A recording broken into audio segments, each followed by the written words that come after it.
Assalamualaikum teman-teman, hai semuanya. Perkenalkan, kami dari kelompok 7 mata kuliah Psikologi Pendidikan dengan dosen pengampu Bapak Dr. Satria Budi Wibowo, MSI.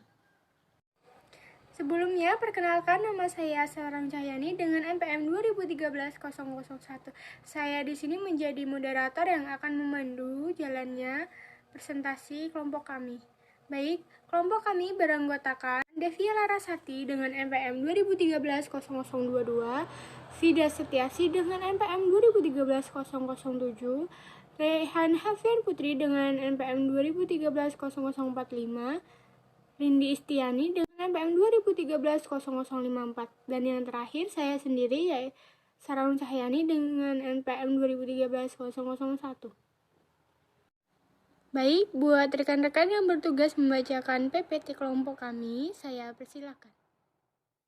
A. Teori motivasi belajar dalam perspektif. Motivasi belajar menurut para humanis merupakan kecenderungan alamiah untuk berkembang. Seseorang memiliki potensi penuh sebagai manusia dan dapat terpenuhi dengan baik di lingkungan sekolah, asalkan kebutuhan yang lebih rendah dan lebih mendasar telah terpenuhi. Meskipun motivasi intrinsik dan ekstrinsik tidak eksklusif satu sama lain, melainkan mungkin bertindak secara bersamaan. Teori motivasi ini berpindah dari fokus pada faktor motivasi eksternal untuk mendukung dasar sewaktu kebutuhan psikososial.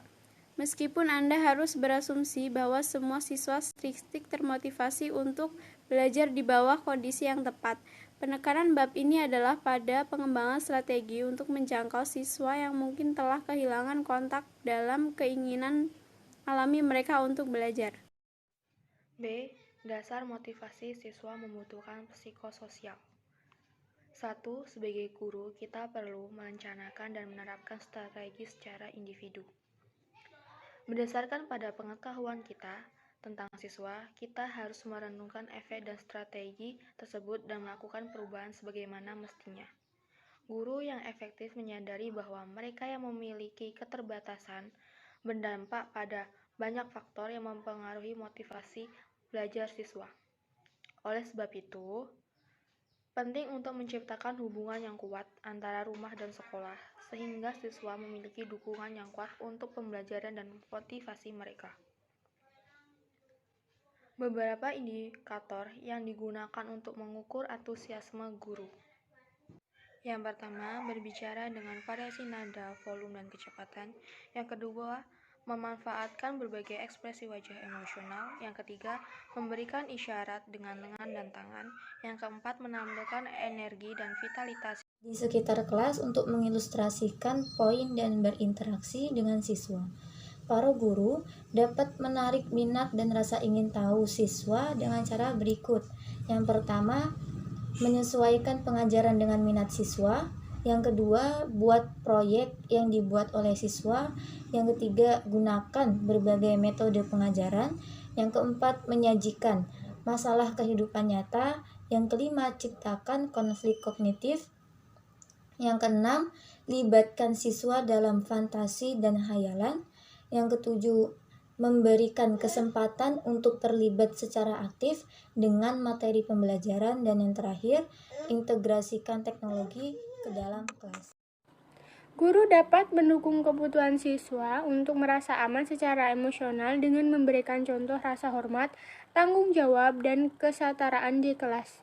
Guru harus memiliki harapan yang realistis tinggi dari siswa mereka untuk mempromosikan rasa kompetensi mereka.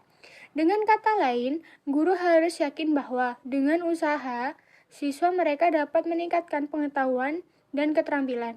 Semua siswa perlu merasa kompeten, dan itu yang merasa bahwa guru memiliki harapan yang lebih rendah untuk mereka pada akhirnya akan merasakan diri mereka sebagai inferior dan tidak bertindak sesuai menciptakan ramalan yang terpenuhi dengan sendirinya. C. Kasus ketahanan. Strategi yang dibahas dalam bab ini berdasarkan pada kebutuhan psikologi sosial manusia. Strategi tersebut akan membantu mengembangkan motivasi diri pada semua siswa. Kepedulian guru mungkin sangat penting bagi siswa yang luar biasa, siswa yang hidup dalam kemiskinan, atau mereka yang memiliki latar belakang budaya yang beragam. Para siswa ini biasanya lebih mungkin berhasil di sekolah ketika mereka melihat bahwa guru secara pribadi tertarik pada kehidupan mereka dan peduli tentang kebutuhan individu mereka. Meskipun sebagian besar guru peduli untuk siswa di kelas mereka, kita harus menyadari bagaimana pribadi dapat mempengaruhi seberapa baik kami mendukung kebutuhan siswa untuk merasa diterima. Ingat kembali pembahasan kita tentang hubungan antara hadapan guru dan prestasi siswa. D. Keberagaman motivasi dan pengaruh kelas. Selama mengajar pertamanya, dia mengamati bahwa siswa sangat termotivasi untuk belajar. Sebagai individu, karena tingkat kehadiran mereka yang tinggi, sekarang dia siap menggunakan strategi-strategi baru untuk meningkatkan partisipasi siswa dan motivasi intrinsik. Si memvalidasi beberapa pemanasan kegiatan yang secara bertahap meningkatkan interaksi antara siswa sehingga pada akhirnya mereka mulai merasa satu sama lain. Demikian presentasi dari kelompok kami. Bagi teman-teman yang belum paham atau belum mengerti tentang materi kelompok kami, bisa ditanyakan di forum diskusi. Sekian, terima kasih. Wassalamualaikum warahmatullahi wabarakatuh.